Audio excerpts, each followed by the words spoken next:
The forest stretched as far as the eye could see. Tall pine trees covered the mountains of northern Montana. The air smelled like fresh wood and earth. In the middle of this wild place lived a man named Daniel Carter. Daniel was a big man. He stood nearly 7 feet tall with wide shoulders and strong arms. His hands were rough from years of hard work. His dark beard had some gray in it. He was around 45 years old. Daniel lived alone in a small wooden cabin that he built himself. He liked the quiet life away from cities and people. Every day Daniel cut wood, hunted for food, and took care of his garden. The forest was his only friend. He had lived this way for 5 years now. He left his old life behind because he wanted peace. The cabin had one room with a stone fireplace, a simple bed, a table, and some chairs. Books lined the shelves on the walls. Daniel had everything he needed. It was October and the evening sky was turning orange and purple. Daniel stood outside his cabin cutting logs with his big axe. The wood split easily under his strong swing. He was getting ready for winter. Soon the snow would come and cover everything. Then the sky exploded with light. Daniel stopped and looked up. A bright blue streak of fire shot across the sky. It moved fast, leaving a trail of smoke behind it. A loud boom followed that shook the ground under his feet. Birds flew out of the trees in panic. The glowing object fell somewhere to the east, maybe 2 miles away. Daniel stood still, holding his axe. He had seen shooting stars before, but this was different. The way it moved and changed direction was strange. It looked like something was controlling it. His mind told him to stay away, but something inside him wanted to know what it was. He went inside and grabbed his hunting rifle, a strong flashlight, and his backpack. Then Daniel walked into the darkening forest, following the smoke that rose above the trees. The journey took almost an hour. He climbed over fallen trees and pushed through thick bushes. A sharp smell filled the air like burning metal and plastic mixed together. Then he saw it. A big hole in the ground surrounded by burned trees and broken branches. In the middle of the crater sat a strange craft. It was about the size of a pickup truck. The metal was silver and seemed to shimmer when his flashlight hit it. Parts of it were dented and torn, showing strange glowing machines inside. The blue light was fading slowly. Daniel walked closer with his rifle ready. He did not know what to expect. Then he heard something that made him freeze. It was crying, high-pitched and scared, coming from inside the broken craft. He moved around to find an opening. There was a torn section in the hull. He shined his light inside and his breath caught in his throat. 2 small figures huddled in the corner, holding each other tight. They looked like children but were not human. They were about 3 feet tall. Their skin was a soft purple color that seemed to glow a little. They had huge black eyes, bigger than human eyes. Their faces were small and delicate with tiny noses and mouths. They wore torn clothes stained with dark purple blood. They were twins. They looked almost exactly the same, though one held an arm across the other, trying to protect them. The small beings made strange sounds, like wind chimes mixed with whispers. They pressed themselves further into the corner, clearly terrified of the huge man blocking their only way out. Daniel slowly lowered his rifle.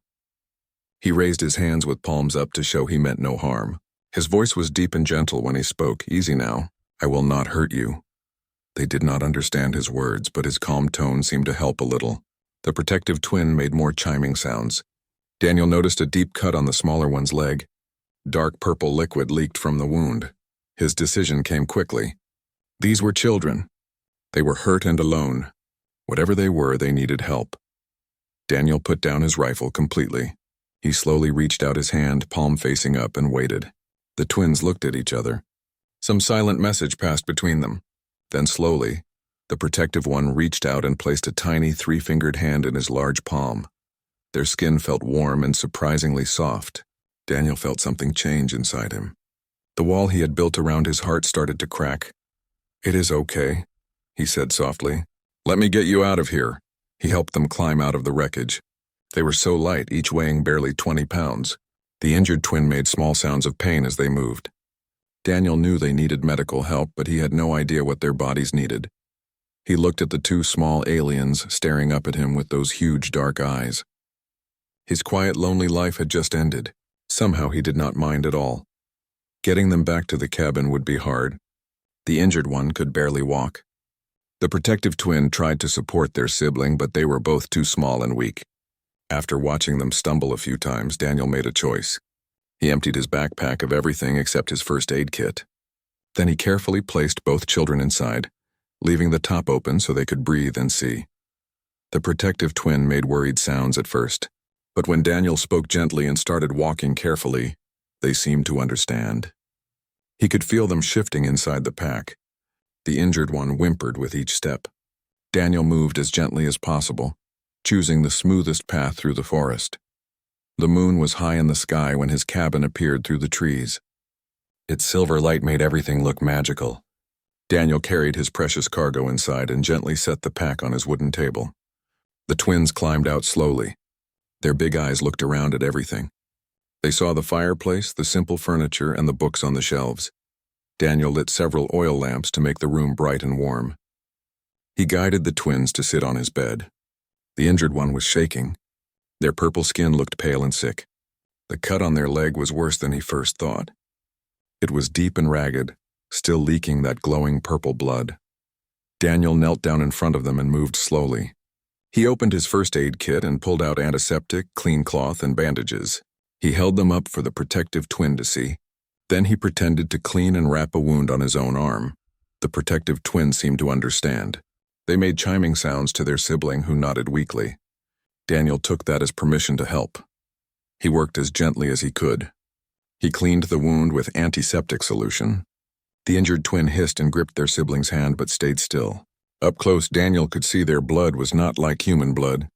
It was thicker like gel, and it glowed faintly. When he put the antiseptic on it, something strange happened. The wound started to close at the edges. He wrapped the leg carefully with clean white bandages. Then he sat back to look at his work. The injured twin looked up at him with those huge eyes and made a soft sound. The protective twin reached out and touched Daniel's hand with their 3 small fingers. "You are welcome," Daniel said quietly, even though they could not understand him yet. Now he needed to figure out what they ate. They looked exhausted and weak. Daniel went to his kitchen area and brought out different foods. Water, milk, bread, leftover stew, apples, and dried meat. He put everything on the table and made a gesture for them to come look. The twins slid off the bed carefully, still holding hands. They walked to the table and looked at each item. The protective twin smelled everything first, then made sounds to their sibling. They both grabbed the water cups first and drank deeply. Then they tried the apples, taking tiny bites. They seemed to like those.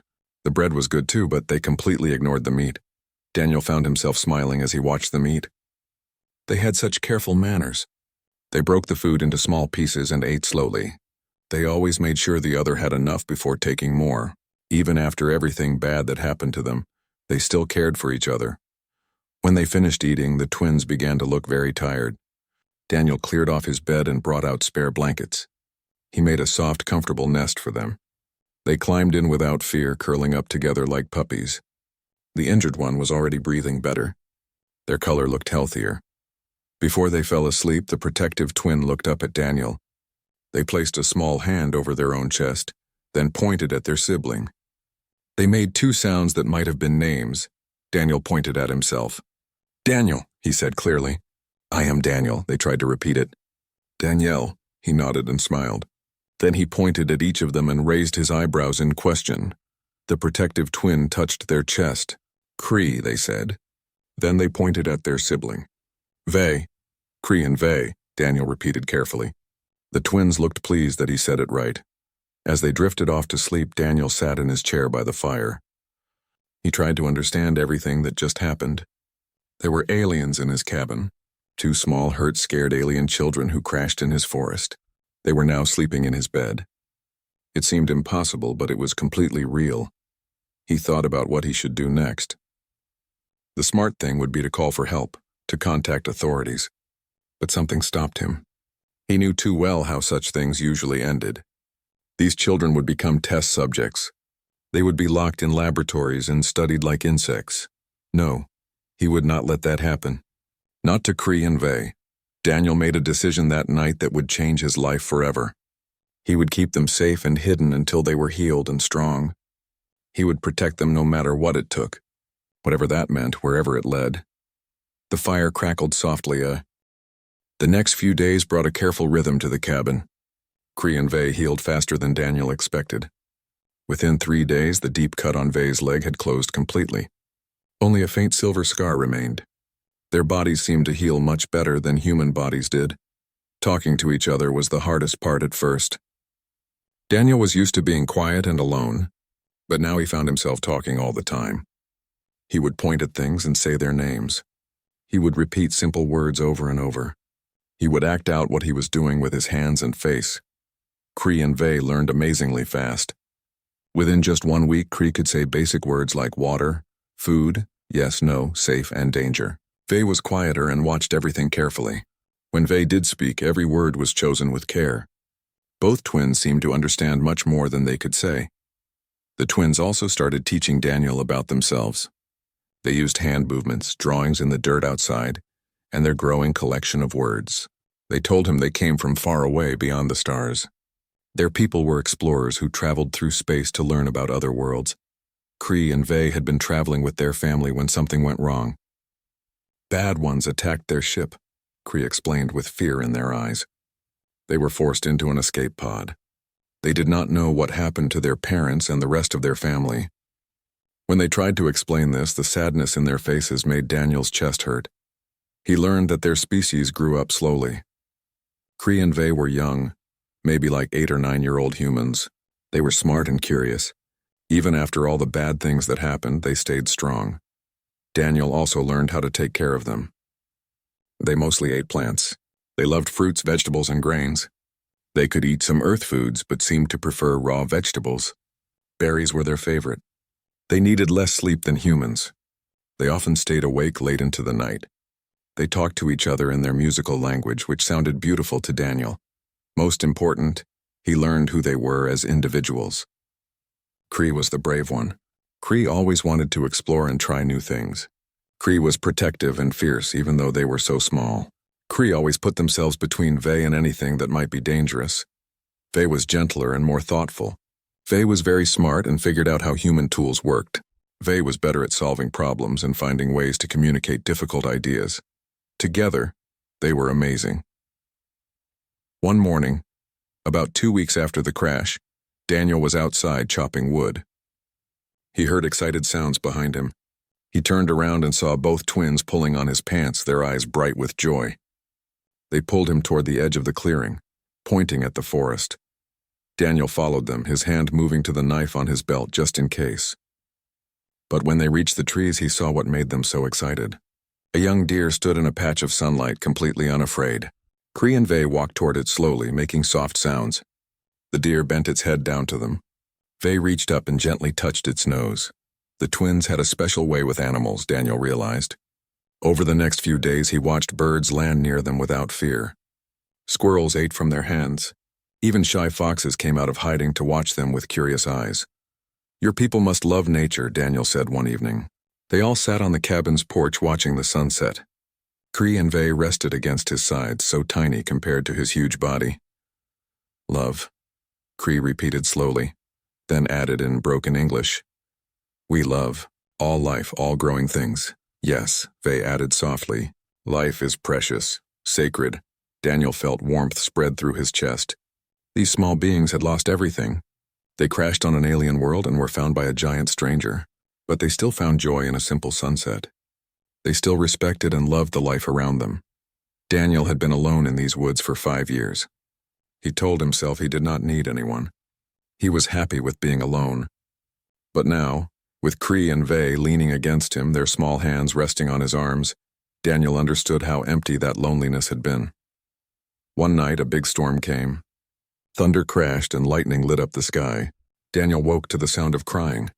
Cree and Vey huddled together on the bed, shaking with fear. He moved to them quickly. Hey, it is okay," he said gently. "You are safe. I am here." Cree looked up at him with tears running down their purple face. "Bad ones," they whispered. "Come back. Take us." "No one is taking you anywhere," Daniel said firmly. He sat on the edge of the bed and opened his arms. After a moment, both twins climbed into his lap. They were so small that they both fit easily. He wrapped his big arms around them. Their heads rested against his chest. "I will not let anything happen to you. I promise." "Promise?" Vey asked, their voice muffled against his shirt. "Promise," Daniel repeated.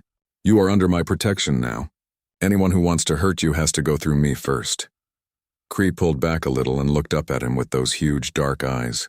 "You are family?" The word hit Daniel harder than any punch. Family.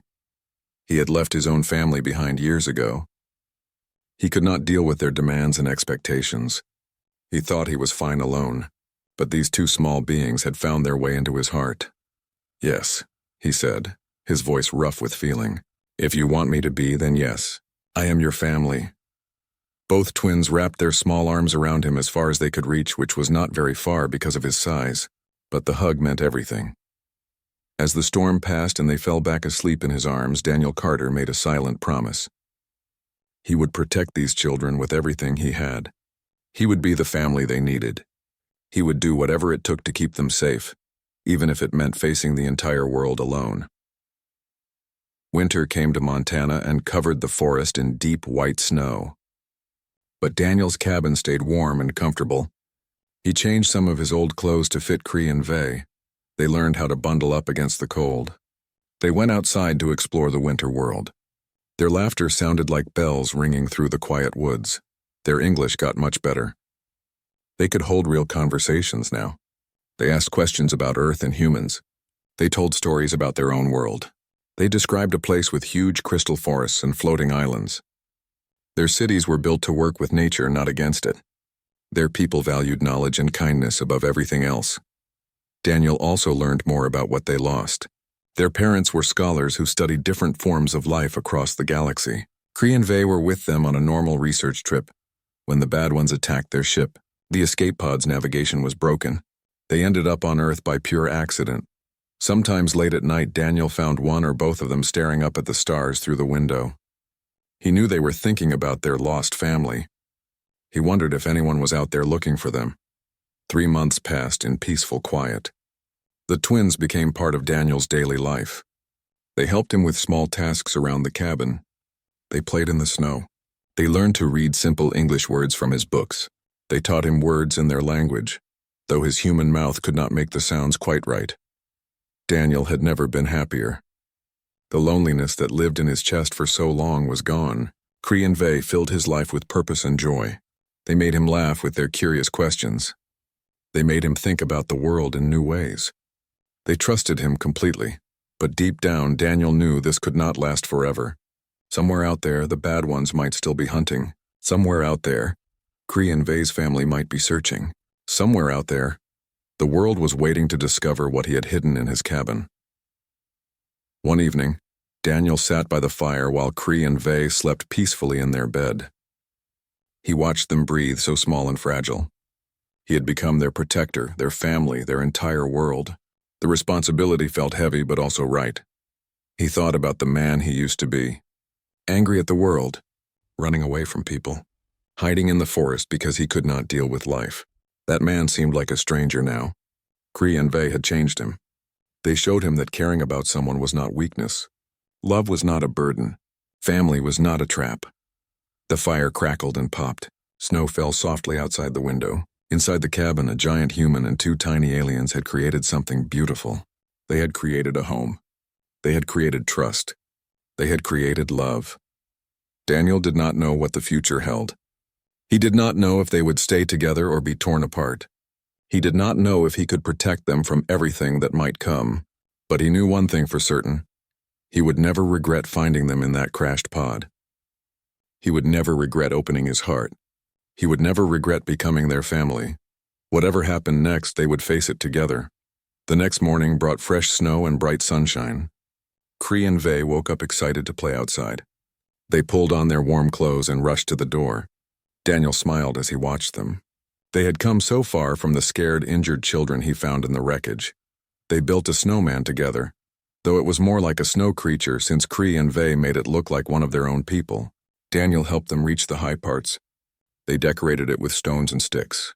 They laughed when it fell over and had to be rebuilt. After lunch, they sat inside by the fire.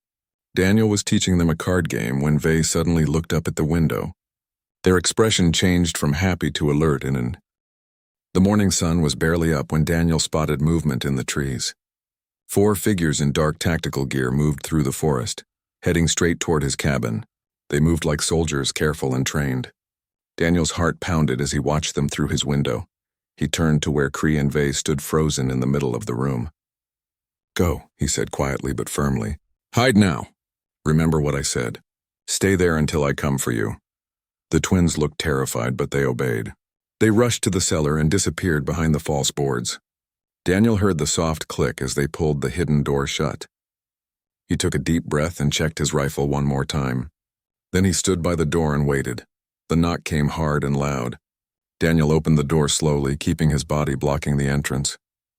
A woman in her 40s stood there wearing a tactical suit with strange patches on it. She had sharp eyes that seemed to see everything. Behind her, 3 others stood ready, clearly military or something similar. "Daniel Carter," the woman asked. "Who is asking?" Daniel replied, keeping his voice neutral and calm. "My name is Linda Hayes. I am with a special research division. We detected strange activity in this area 3 months ago. We have been investigating. Your property is very close to where it happened." She studied him carefully. "May we come in?" "No," Daniel said flatly. Linda raised an eyebrow. "Mr. Carter, we can do this the easy way or the hard way. We have permission to search this area for possible alien materials." "You have a warrant?" Daniel asked. "We have something better. National security clearance that goes beyond normal legal rules." Daniel felt his jaw tighten. This was exactly what he feared. "You come to my property with guns and threats telling me you do not need a warrant. That does not sound very American to me." Linda sighed. "Mr. Carter, I understand you do not trust us, but this is important. If there are alien materials here, even just small pieces, they could be dangerous. We are not your enemy." "Then prove it," Daniel said. "Tell me what you are really looking for." Linda hesitated. Then she seemed to make a choice. 3 months ago, we detected 2 objects entering Earth's atmosphere. One was a large ship that left our range quickly. It looked like it was fighting with another ship. The second was smaller, an escape craft. It crashed here. We believe there may have been survivors." "Survivors?" Daniel kept his face blank and calm. "Yes. Possibly hostile alien beings. We need to find them before they can cause harm, or before another group finds them first." "Another group?" Daniel focused on that. "Who else is looking?" Linda's expression became dark and worried. "The ship that attacked the first one. We have detected them searching this area too. They are hostile and dangerous. If they find what they are looking for before we do, it could be very bad." Daniel's blood went cold. The bad ones were here hunting for Cree and Vey. These humans might be his only chance to protect the twins. But could he trust them? He made a quick decision. "If I did know something about alien survivors, how would you treat them?" Linda's eyes became sharp and focused. "You do know something. Answer my question first." She studied him for a long moment. "If they are hostile, we contain them. If they are not, we offer protection and help. Eventually, if possible, we help them return home. We are not monsters, Mr. Carter. We are scientists and protectors." Daniel wanted to believe her, but he had learned that people say many things they do not mean. Still, with hostile aliens hunting the twins, keeping them hidden much longer might be impossible. "They are children," he said finally. "And they are under my protection." Linda's eyes went wide. "Children? You have been hiding them here for 3 months?" "Protecting them," Daniel corrected firmly. "They were injured and terrified and alone. I was not going to throw them to the wolves. Where are they?" "Safe. And they stay that way or you do not meet them at all." Linda looked at her team, then back at Daniel. "All right, Mr. Carter, we do this your way. But we need to move fast. The hostile aliens have ships in orbit. They are getting closer to finding this location. If they get here first, none of us are safe." Daniel thought about his choices. He had very few. He nodded slowly. "Give me a moment." He closed the door and went to the cellar. Cree and Vey were huddled in their hiding spot, listening to everything. They had heard it all. "What do we do?" Cree whispered. Daniel knelt in front of them. "I think these humans can help. But more important, the bad ones are coming. If we stay here alone, they might find us. These people have ships and weapons. They can protect you in ways I cannot." "You protect us," Vey said firmly. "You always protect us." "I will try," Daniel said, his heart hurting. "But I am just one man. These people have resources and technology. They can help us fight back." Cree and Vey looked at each other with that silent communication they always shared. Finally, they both nodded. "We trust you," Cree said simply. "If you trust them, we trust them." Daniel led them up from the cellar. When he opened the door, Linda Hayes got her first look at Cree and Vey. Her expression changed from professional alertness to pure wonder. "My God," she breathed. "They are beautiful." The twins held Daniel's hands tightly, one on each side. They looked so tiny next to his huge frame. They looked fragile and young. But there was courage in their eyes. Linda slowly knelt down to their level, keeping her distance. "Hello," she said gently. "My name is Linda. We are here to help you." "Help?" Cree asked carefully. "Yes. We want to keep you safe from the ones who hurt your family, and maybe if we can help you find them again." Vay stepped forward a little. "You promise? Not hurt us? Not trap us?" Linda placed her hand over her heart. "I promise. You have my word." It was Vay who made the final choice. They looked up at Daniel, who nodded encouragingly. Then they stepped forward and placed their small hand in Linda's. "Okay," they said softly. "We try." Over the next few hours, everything changed quickly. Linda's team set up equipment around the cabin. They brought weapons that looked like something from science fiction movies. They created a security network that could alert them if anything approached. Linda explained the full situation. The hostile aliens were called the Razak. They were raiders who attacked smaller ships and either enslaved or killed the crews. They were relentless hunters. The fact that Cree and Vay escaped them was remarkable. The Razak had been searching Earth's atmosphere for weeks, getting closer each day. "We need to move you to a secure facility," Linda said, talking to both Daniel and the twins. "Somewhere with better defenses. Somewhere we can keep you properly hidden." "No," Cree said immediately. "Stay with Daniel." "Of course you stay with Daniel," Linda assured them quickly. "He comes too." "All of you together." That made the change easier to accept. Over the next few days, Daniel packed up his cabin. He took the important things and left the rest. He was not sure if he would ever come back. But somehow that did not bother him as much as he thought it would. This cabin had been his hiding place. But Cree and Vay had become something more important than hiding. The secure facility was a huge underground complex built into a mountain in Colorado. Linda called it the Contact Initiative. It was a secret program for studying and managing humanity's first contact with alien life. The team was small but dedicated. Scientists, soldiers, language experts, and diplomats all worked there. Their goal was peaceful relations with alien species. Cree and Vay were given a large living space. It was comfortable and filled with plants and special lamps that felt like natural sunlight. Daniel got quarters right next to theirs. It was made clear that he was not just a guest. He was a full member of their small family unit. The twins loved the new place. They were fascinated by human technology. They learned quickly and eagerly. Scientists studied them, but gently. They always asked permission. They always had Daniel present. The twins were not test subjects. They were teachers, sharing knowledge about their species and their world. In exchange, they got protection and education. A woman named Dr. Helen Cruz became especially close to them. She was a kind woman in her 50s. She was the facility's main alien life expert.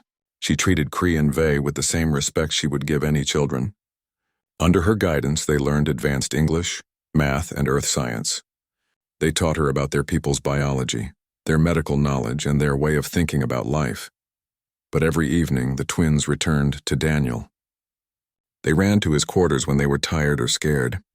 They called him their family. Daniel had gone from being a lonely woodsman to being a father. The role fit him better than he ever imagined possible. The days turned into weeks. Daniel trained with the security team. He learned about the Razak threat.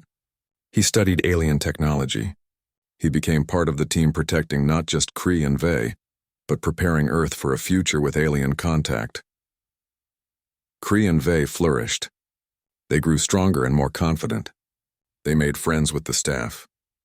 They helped Dr. Cruz with her research. They taught language classes to interested team members, but most important, they were happy. The fear that haunted their eyes when Daniel first found them was fading. One night, Daniel sat with them in their living space.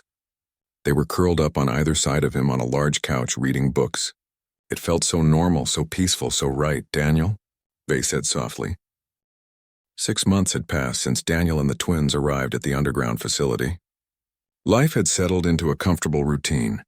Every morning, Cree and Vay attended classes with Dr. Cruz. They learned about earth science, human history, and mathematics. They were brilliant students who absorbed information like sponges. In the afternoons, they helped the research team. They explained their people's technology and shared knowledge about their home world. The scientists treated them with respect and kindness. No one saw them as experiments. They saw them as people. Evenings belonged to Daniel. The three of them would eat dinner together in their living quarters. Sometimes they watched movies. Sometimes they played games. Sometimes they just talked about their day. It felt like a real family. Daniel had changed too. He was no longer the angry man hiding in the woods. He trained with the security team and became one of their best members. His size and strength combined with military experience made him valuable. But more than that, his understanding of Kree and Vey helped the entire team learn how to work with alien beings. The twins had grown stronger and healthier. Their English was now perfect, with only a slight musical accent that Daniel found charming. They laughed more easily. They slept without nightmares. The trauma of the crash and losing their family was still there, but healing slowly. But sometimes late at night, Daniel would wake to find one or both of them staring out the window at the stars. He knew what they were thinking. Somewhere out there, their parents might still be alive. Somewhere out there was their real home. It was a Tuesday evening when everything changed. Daniel was helping Vey with homework while Kree practiced violin. The facility had discovered that music helped the twins feel calm and happy. Kree had taken to the violin with natural talent. Linda Hayes burst into their quarters without knocking, something she never did. Her face was flushed with excitement. Dr. Cruz was right behind her, practically bouncing on her feet. "We got a response," Linda said breathlessly. Kree's violin screeched to a halt. "Response?" They asked carefully, as if afraid to hope. "We sent out a message 3 weeks ago," Dr. Cruz explained quickly. "We used the communication equipment from your escape pod. We fixed it and sent a carefully coded signal into space. We were not sure it would work. We were not even sure anyone would hear it. But someone did," Linda continued, her smile huge. "We received a reply 2 days ago. We have been verifying and decoding it. It is definitely from your people." Vey dropped the pencil they were holding. "Our people," they whispered. "More than that," Linda said gently, kneeling down to their level. "The message specifically asks about 2 children lost in an attack. They describe you perfectly. They give your names. Kree and Vey." Both twins stood frozen, as if afraid to move or breathe. Then they looked at each other and started crying. They hugged each other tight, making sounds in their native language that were half sobs and half joy. Daniel felt his own eyes getting wet. His throat felt tight. Their family was alive. Their parents were alive and looking for them. "When?" he managed to ask, his voice rough. "When are they coming?" 3 weeks, Linda answered, looking at him with understanding in her eyes. "They are being very careful. They do not want the Razak to detect their approach, but they are coming as fast as they safely can." Kree and Vey turned to Daniel and threw themselves at him. He caught them easily and held them close.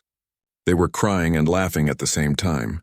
Their small hands clutched his shirt as if they would never let go. "Your parents are alive," Daniel said softly, his own tears falling now.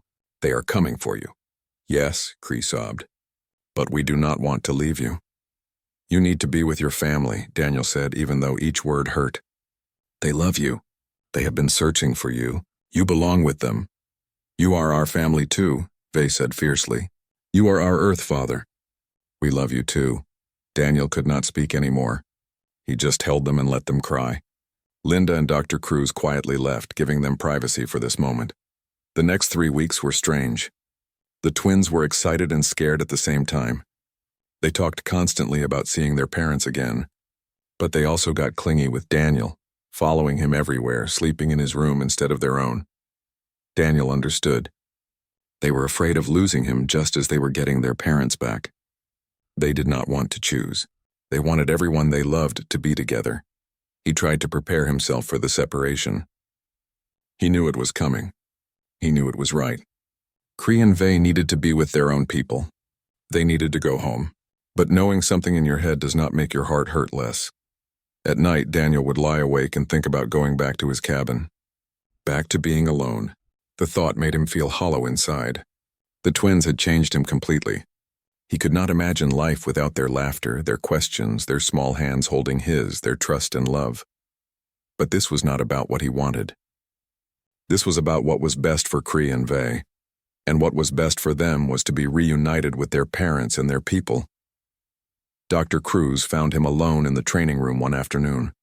He was hitting a punching bag, trying to work out his feelings through physical action. "You are taking this hard," she observed gently.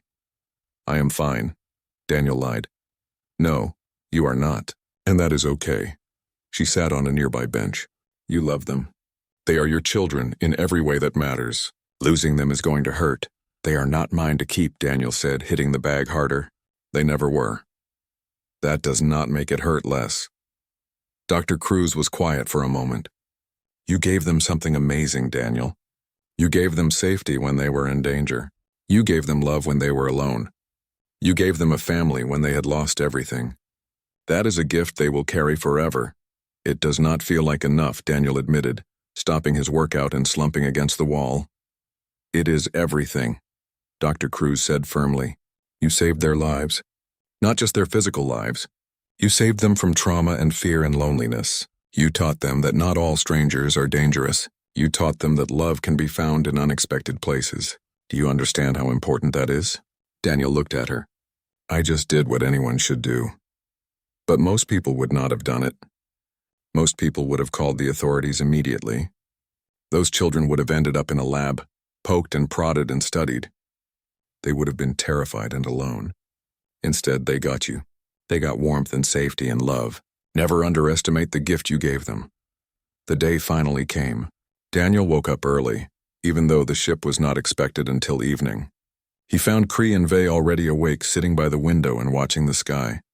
"Big day," he said softly, sitting down with them. "Yes," Cree said quietly. "We are happy and sad at the same time." "I know the feeling," Daniel said. They spent the day together, just the three of them. They walked through the facility gardens. They played games. They looked at photo albums Dr. Cruz had made of their time together. They talked about memories. "Will you remember us?" Vey asked at one point. "Every single day for the rest of my life," Daniel promised. "You two changed everything for me. I will never forget you." "We will never forget you either," Cree said. "When we are old and have our own children, we will tell them about the giant human who saved us. The woodsman who became our father." As evening approached, the entire facility gathered on the landing pad. It was outside the mountain, hidden from the world but open to the sky. Everyone wanted to see this historic moment. The first peaceful contact between humans and another intelligent species. Daniel stood with Cree and Vey, holding their hands. They were dressed in clean clothes, their hair brushed, looking as presentable as possible, but they were shaking with nervousness and excitement. The ship appeared first as a light in the sky. Then it grew larger, descending smoothly and silently. It was beautiful, all flowing curves and soft glowing lights. Nothing like human ships, nothing like the harsh military vessels of the Razak. It landed gently, barely making a sound. A ramp extended from the side. Then figures appeared. 2 adults came down the ramp first. They were taller than Cree and Vey, about 5 feet tall. They had the same lavender skin, the same huge dark eyes, the same graceful movements. But they looked older, more mature. The female wore flowing robes of deep blue. The male wore simpler clothing in earth tones. The moment they spotted Cree and Vey, they cried out in their musical language. They ran forward with their arms open wide. Cree and Vey let go of Daniel's hands and ran to meet them. The 4 of them collided in the middle of the landing pad, falling to their knees and holding each other. They were all crying and talking rapidly in their native language. The mother and father held their children as if they would never let go again. Daniel stood watching with tears streaming down his face. This was what he wanted. This was right. But it hurt more than he thought possible. After several minutes, Cree pulled away from their parents. They grabbed their mother's hand and pulled her toward Daniel. They were talking fast in their language, pointing at him, clearly explaining who he was. The mother approached Daniel. She was tall for her species, but still only came up to his chest. She looked up at him with eyes full of tears. She placed her hand over her heart in a gesture of deep respect. "You saved our children." The first week after Cree and Vey left was the hardest. Daniel went through his days in a fog. He trained with the security team. He ate meals in the cafeteria. He attended briefings about alien relations. But everything felt hollow and meaningless. He kept expecting to hear their laughter around corners. He kept turning to tell them something interesting, only to remember they were gone. Their quarters next to his stayed empty. No one else moved in. It felt wrong to put someone else there. Dr. Cruz checked on him often. She did not say much. She just sat with him sometimes. That helped more than words could. Linda Hayes gave him space but also kept him busy. She assigned him to new training programs. She made him part of planning sessions for future alien contacts. She understood that staying busy helped keep the grief at bay, but nights were the worst. Daniel would lie in his bed and stare at the ceiling. The silence was too loud. He had gotten so used to the twins' soft breathing in the next room. He had gotten used to them padding into his quarters in the middle of the night because they had bad dreams. He had gotten used to not being alone. 2 weeks after they left, a package arrived at the facility. It was addressed to Daniel Carter. Inside was a small device that looked like a crystal. A note in careful English said to press it. Daniel pressed the crystal. It glowed and projected an image into the air. Cree and Vey appeared, life-sized and three-dimensional. "Hello, Daniel," Vey said with a huge smile. "We made it home safely. We wanted you to see our world." The image shifted to show their home planet. It was beautiful beyond words. Huge forests of crystal trees that sparkled in rainbow colors. Floating islands connected by bridges of light. Cities that looked like they grew naturally from the ground instead of being built. Everything was in harmony with nature. "This is our home city," Cree said, appearing in the image again, "and we want to show you our house." The image showed a dwelling built into the side of a crystal cliff. It had windows that looked out over an impossible vista of beauty. Inside was warm and filled with plants and light. "Our parents want to send you a message," Vey said. Then their mother appeared in the projection. "Daniel Carter," she said in her musical accent. "Thank you is not enough for what you did. But it is all we have. You saved our children. You loved them when they were lost. You gave them back to us whole and healthy and happy. You are honored among our people forever." The image shifted again. Their father appeared. "We have told our government about you, about your kindness, about how one human risked everything to protect 2 alien children. This story is being shared across our worlds. You are teaching our people that humans can be trusted, that Earth is a place of good people." Then Cree and Vey appeared together one more time. "We miss you every day," Cree said. "We love you. You are our family forever, even across the stars." "We will talk to you again soon," Vey promised. "This is not goodbye, just goodbye for now." The image faded. Daniel sat holding the crystal device and cried like he had not cried since he was a child. But these were not just tears of sadness. They were tears of joy, too. His children were home. They were safe. They were happy. They still loved him. That message changed something inside Daniel. The hollow feeling did not go away completely, but it got smaller. He started to see a situation differently. He had not lost Cree and Vey. He had gained something incredible. He had gained a connection across the stars. He had gained the knowledge that he made a difference in 2 young lives. Linda found him in the gardens the next day. "How are you doing?" she asked. "Better," Daniel said honestly. "I got a message from them yesterday. Seeing them happy and home helped." "Good." Linda sat on the bench next to him. "I need to ask you something. What are your plans now? Are you going back to your cabin?" Daniel had been thinking about that. "No," he said slowly.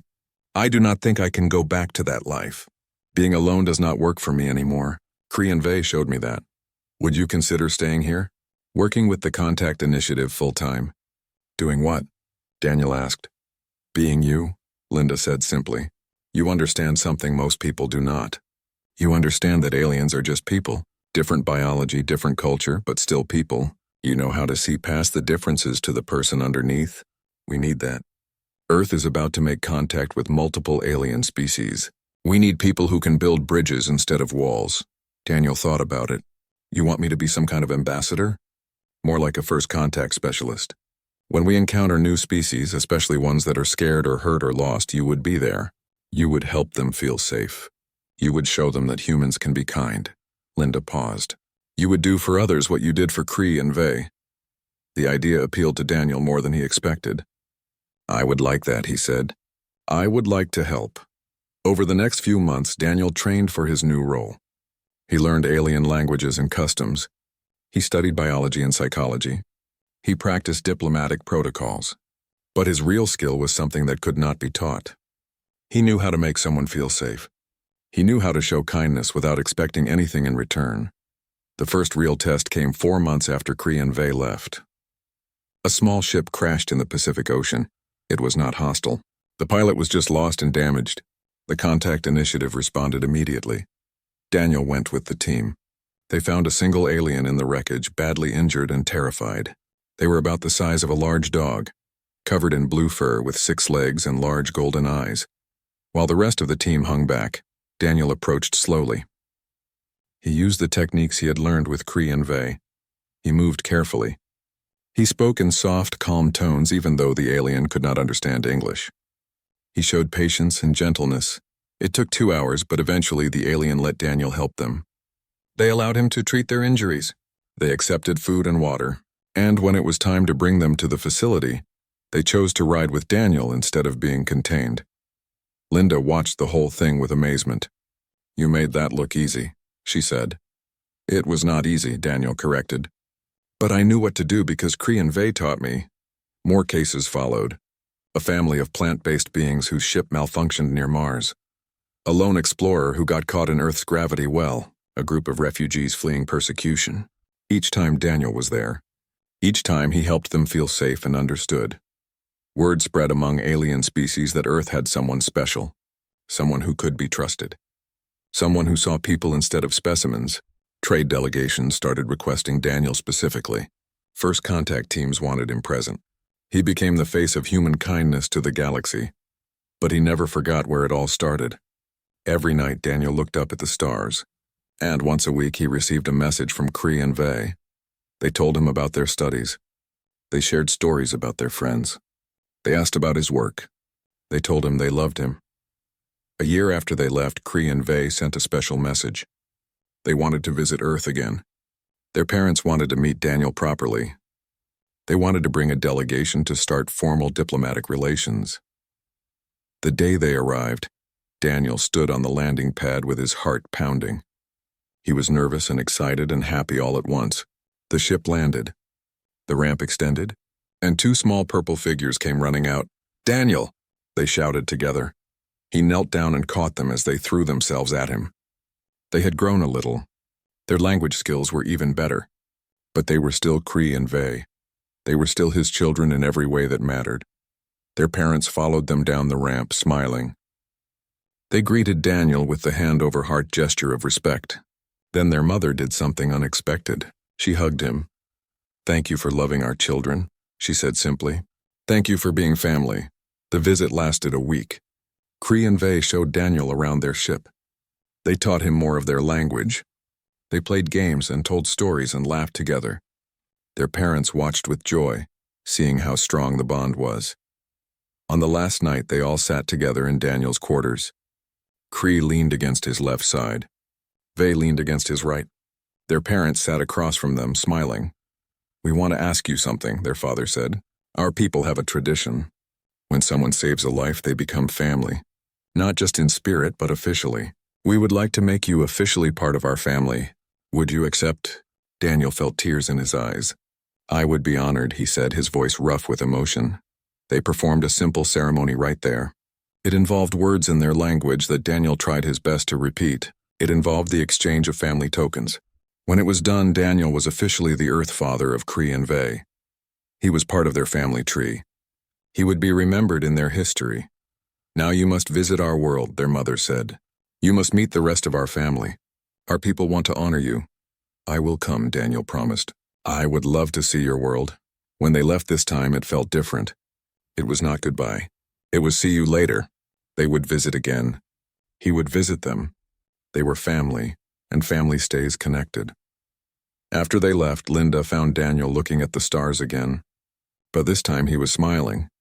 "You look happy," she observed. "I am," Daniel said simply.